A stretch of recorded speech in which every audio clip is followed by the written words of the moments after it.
Alright, let's see. Is it working? Should have worked before. Okay. Welcome everybody to another edition of some next level wrestling. It's just gonna be me, your host today, the homie Zach 710. And really quickly, I wanted to just give a quick shout out to my music. If you would like to listen to it, link will be in the description below. It is Legendary Grand Entertainment. You know what? Screw it, I'll put it up on the screen right here. Boom. Go look it up, go check it out. If you would like to listen to my new 12th album, LGE Forever, if you would like to listen to that or anything else, I have about quite a bit of songs to choose from, about like 50 or 69 or something like that. Alright, so the freaking Survivor Series War Games just happened. It just ended. I watched it from most of it. I didn't watch the kickoff show, so I didn't get to that, but I was watching it with Red Scorpion, who will most likely be in the next episode, the other host, and it's going to be pretty good. So overall, it started out with the Women's War Games match. I kind of was watching it from about halfway in or something. It was only Io Sky, Charlotte, Bayley, Becky Lynch, so it was basically in the middle. And there was a few spots that were pretty cool in that match. And I like the pacing of it, and basically all these matches pacing were pretty nice. And they didn't stretch for too long. They were finely paced, finely tuned. And I gotta say the probably the highlight of that match was kind of a little weird. I think for me though, it would be the Io Sky Oscar the Grouch spot, where she just became the Oscar Grouch.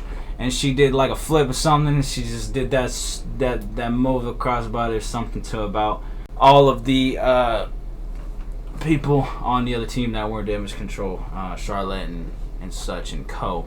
And that was interesting. That was very interesting. A trash can. I thought she was gonna use it like a ball in a chain at first, and she was connecting it. Her and Dakota Kai, and Dakota Kai was on the outside because she couldn't participate in the match because there's a certain amount of people and all that. They're connecting it. I'm like, okay, is she gonna like swing that thing and then eventually get pulled down? Maybe, anything could have happened. But the one thing that did absolutely happen is that. So the rest of that could not happen, and so it didn't. Also, I'm gonna be filming this in my own personal setup and room. So it's going to be a very interesting setup in the background here. A lot of scary little green things, dinosaurs. Okay, so, and then the next match, the first match I would say was pretty nice. I would say the rating I would give it, I would say about a 7 out of 10. It was some unique spots I've not seen in a War Games, neither a match at all, even, especially that one highlight that I brought up, and that was pretty cool and interesting on its own. The next match that came up was Gunther versus The Miz for the Intercontinental match. That doesn't make sense. The Intercontinental Championship match. And overall, it was Miz trying to let Gunther know, kind of like send a message, go against him. And really, at first, he was keeping up that momentum. He was trying to bring the action to him. But Gunther, as soon as he started getting into it, there's not really much to say for Miz, but the finish was kind of like, my reaction to the finish was, alright then. I mean, it was a good match overall. It's a little bit of a showcase from Gunther, and showing that Miz was trying to put up a fight, but it wasn't enough to get that Intercontinental belt, and that was that for that match. And Gunther still showing that he is still one of my favorite wrestling superstars to this day. I've seen a little bit of his work as Walter in NXT, and him with Imperium going against Seth Rollins. That was another thing that really got me into this guy's where I was like, okay, I'm rocking with it. And so that was a good match too. The rating I would give it, I would say probably a 6.5 out of 10, because I felt like there's definitely a little bit more that could have been happening, but it was a decent showcase, and you know what, overall it could be a 7 too. I'm just gonna leave it at a 6.5 because I feel like there is a little bit more that could have been in that. But I mean, maybe it was a squash match in a way, and it was a good match overall, I think. The match that happened after the third one on the card was Dragon Lee versus Santos Escobar. Now, this was very interesting. I've not watched Raw nor SmackDown. I've been watching basically the pay-per-views. Damn! As of recent. So, but I have kept up, and I have pretty much been watching a little bit, at least the recaps and such. So I have been, well informed on, the events that take place and that happen recently. And so I'm not sure if Dragon Lee's from NXT or what. I'm pretty sure Santos Escobar is. I feel like I've heard him being in NXT before. And so I was kind of thinking this match is going to be kind of good. So I'm looking at this match and it happens and their intros happen. I'm like, okay, this is kind of interesting. So then the actual thing happens. I'm like, wow. These guys' movesets are kind of clean. They're freaking doing reversals to each other. They're doing some nice little moves. It was freaking nice. Most of the match had some clean spots, especially at the end, the kind of south of the border destroyer, I think it was, or a sunset flare. I'm not exactly sure what the move was. I'm pretty sure it's the south of the border destroyer or something like that kind of thing going on. And then Dragon Lee's powerbomb, which is very interesting because you don't see... firstly, a wrestler at that size, I guess you could say, but mainly like a luchador or a high flying kind of guy do a move like that. So that was pretty badass.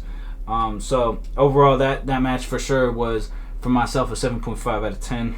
A very interesting match. High ratings overall because I just like how firstly unique and then just how the matches deliver in a way. They do it in such a swell way that I just, I'm rocking with it. And I'm kind of enjoying the product as is. But going on to the next match, Zoe Starks versus Rhea Ripley for the Women's Championship belt. Cool spots. It was dope. And then for the last match, the Judgment Day and Drew McIntyre versus Cody Rhodes, Sami Zayn, Jey Uso, Seth Rollins, and freaking one more person, maybe Randy Orton, for freaking the men's War Games match. Eventually, yes, it was Randy Orton, but that doesn't explain what happened after. And then I'll have my reaction for that because I was going to record my reaction. At first, if it was going to be Randy Orton, I said as a joke, it's Chicago. Someone might be in this, and then next you know, something happens. But let's pause right quick, and let's just get into the match first. Freaking awesome spots. There's some clean... That was my favorite match of the night.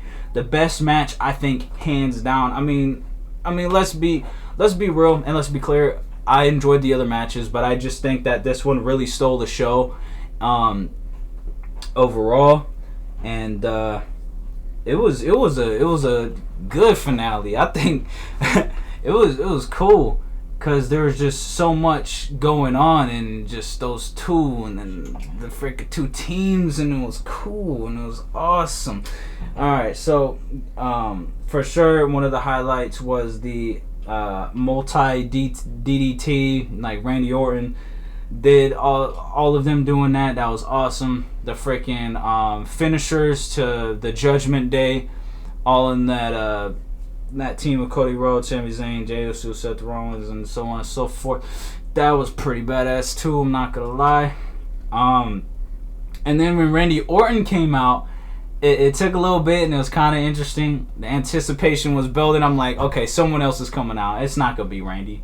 The freaking theme played, freaking his logo showed, and I'm like, wow, that's freaking that was pretty cool. So yeah, and that was pretty hype for what it was. Then they won the match. The match was over. I'm like, okay, alright, that's it.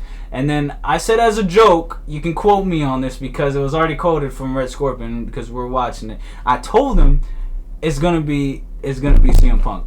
And then next thing you know, the match happened, and then someone's theme started playing, and it was going to the entrance. I'm like, that's not gonna happen. I see the logo saying that's the end of the show, but then I look and I'm like, they're not about to do what I think they're about to do, right? What is going on here? Oh, I can't zoom in. This. I called it though.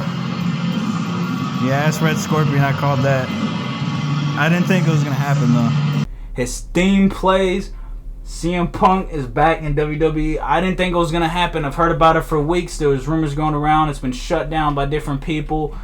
I didn't think it was gonna happen, but next thing you know, as most people's expectations probably were not very high on it, and they were kind of low on that, it happened. And CM Punk is officially back in WWE, and it's very freaking wild. I'm not even gonna lie to you.